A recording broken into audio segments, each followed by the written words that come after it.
An angel in disguise. Idleness, vice, and intemperance had done their miserable work, and the dead mother lay cold and still amid her wretched children. She had fallen upon the threshold of her own door in a drunken fit, and died in the presence of her frightened little ones. Death touches the spring of our common humanity. This woman had been despised, scoffed at, and angrily denounced by nearly every man, woman, and child in the village, but now, as the fact of her death was passed from lip to lip, in subdued tones, pity took the place of anger, and sorrow of denunciation. Neighbors went hastily to the old tumble-down hut, in which she had secured little more than a place of shelter from summer heats and winter cold, some with grave clothes for a decent interment of the body, and some with food for the half-starving children, 3 in number. Of these, John, the oldest, a boy of 12, was a stout lad, able to earn his living with any farmer. Kate, between 10 and 11, was bright, active girl, out of whom something clever might be made, if in good hands, but poor little Maggie, the youngest, was hopelessly diseased. 2 years before a fall from a window had injured her spine, and she had not been able to leave her bed since, except when lifted in the arms of her mother. What is to be done with the children? That was the chief question now. The dead mother would go underground, and be forever beyond all care or concern of the villagers. But the children must not be left to starve. After considering the matter, and talking it over with his wife, Farmer Jones said that he would take John, and do well by him, now that his mother was out of the way, and Mrs. Ellis, who had been looking out for a bound girl, concluded that it would be charitable in her to make choice of Katy, even though she was too young to be of much use for several years. "I could do much better, I know," said Mrs. Ellis, "but as no one seems inclined to take her, I must act from a sense of duty, expect to have trouble with the child, for she's an undisciplined thing used to having her own way." But no one said, "I will take Maggie." Pitying glances were cast on her wan and wasted form, and thoughts were troubled on her account. Mothers brought cast off garments, and, removing her soiled and ragged clothes, dressed her in clean attire. The sad eyes and patient face of the little one touched many hearts, and even knocked at them for entrance. But none opened to take her in. Who wanted a bedridden child? "Take her to the poorhouse," said a rough man, of whom the question "what's to be done with Maggie" was asked. "Nobody's going to be bothered with her." "The poorhouse is a sad place for a sick and helpless child," answered one. "For your child or mine," said the other, "lightly speaking, but for 'tis brat it will prove a blessed change. She will be kept clean, have healthy food, and be doctored, which is more than can be said of her past condition."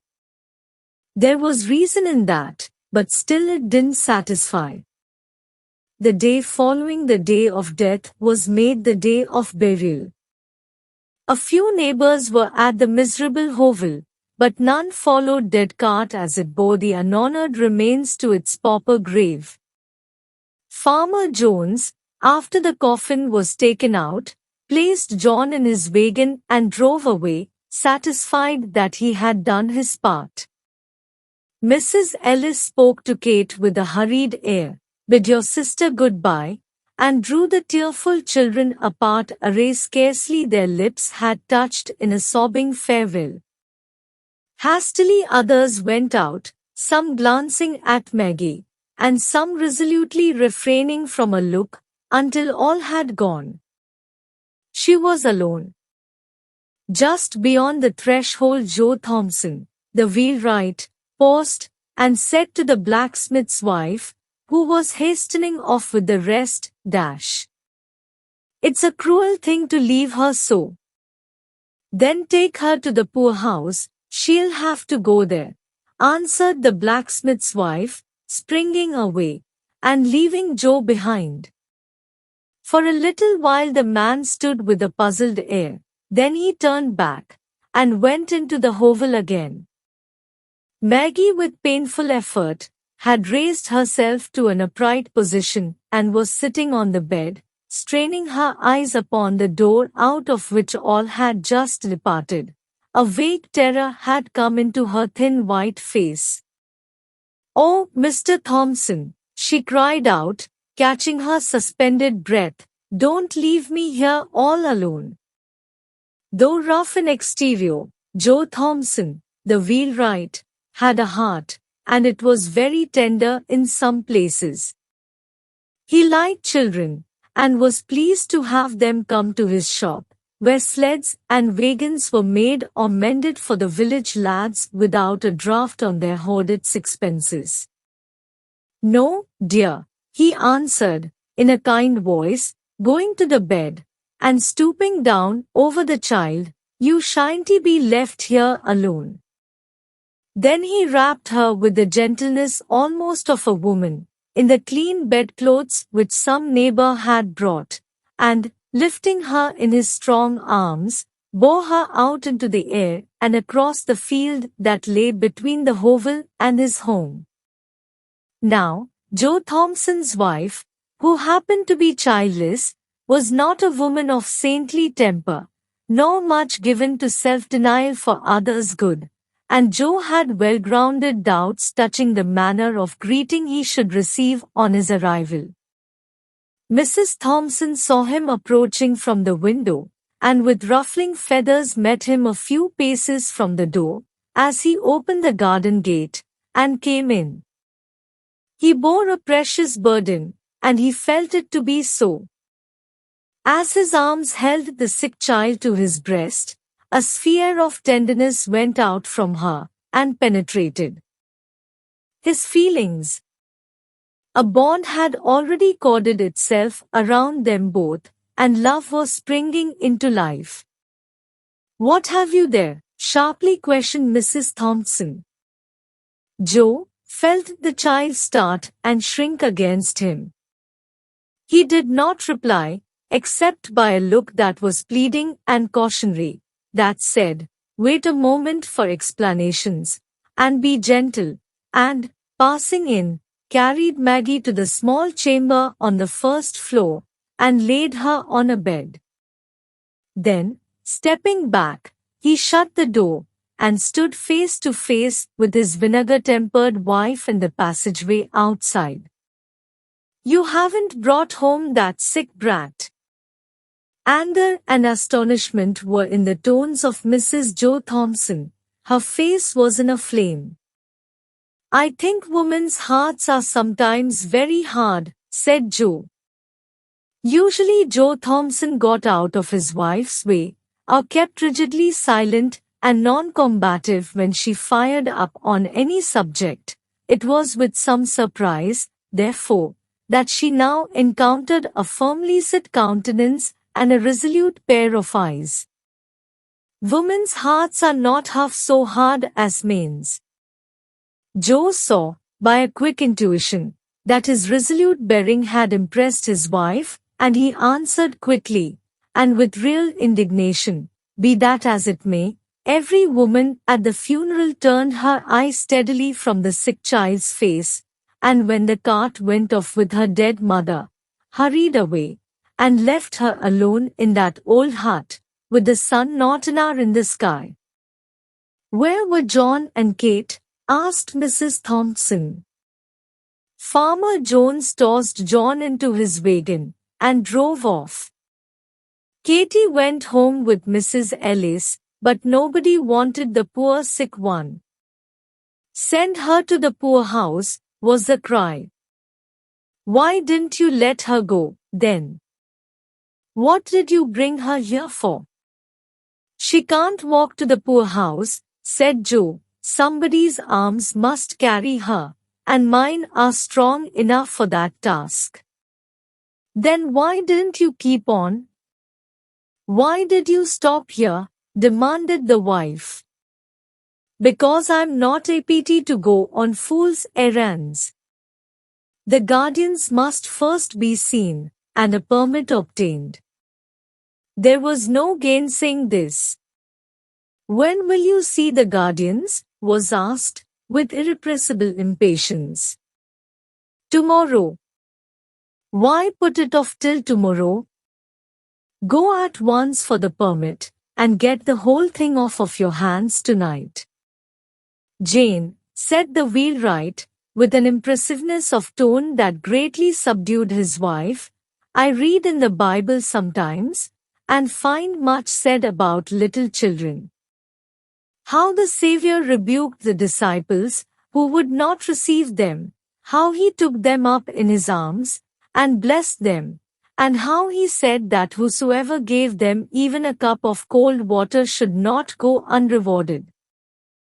Now, it is a small thing for us to keep this poor motherless little one for a single night, to be kind to her for a single night, to make her life comfortable for a single night." The voice of the strong, rough man shook, and he turned his head away, so that the moisture in his eyes might not be seen. Mrs. Thompson did not answer, but a soft feeling crept into her heart. "Look at her kindly, Jane, speak to her kindly," said Joe. "Think of her dead mother, and the loneliness, the pain, the sorrow that must be on all her coming life." The softness of his heart gave unwonted eloquence to his lips. Mrs. Thompson did not reply, but presently turned towards the little chamber where her husband had deposited Maggie, and, pushing open the door, went quietly in. Joe did not follow. He saw that her state had changed, and felt that it would be best to leave her alone with the child. So he went to his shop, which stood near the house, and worked until dusky evening released him from labor. A light shining through the little chamber windows was the first object that attracted Joe's attention on turning towards the house. It was a good omen. The path led him by these windows, and, when opposite, he could not help pausing to look in. It was now dark enough outside to screen him from observation. Maggie lay, a little raised on the pillow with the lamp shining full upon her face.